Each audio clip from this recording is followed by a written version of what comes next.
Hello guys, so in this quick video I'm going to show you guys how to create the WalletConnect website.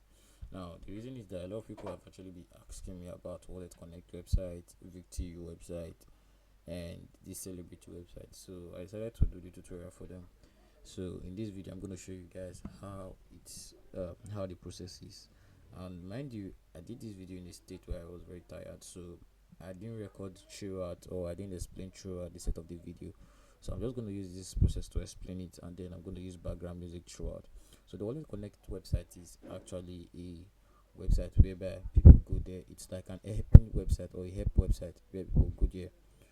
They require help from the platform to literally help them fix their problem as relating to their wallet, and they are required to put in their fees, and the fees is sent to the admin of the website. Now that is how the whole WalletConnect system works. So basically this video explains it all. So how does the process go? You purchase your domain name and your hosting, you go to your file manager, you upload the file, extract the file, then you connect your processor page and your connect page, create your database, connect it with your processor page and your connect page, and then you upload your database and also create your email account.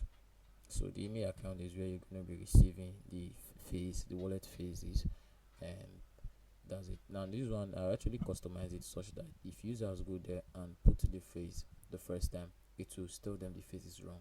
Put it the second time to tell them the phase is wrong. So it has to be 3 times.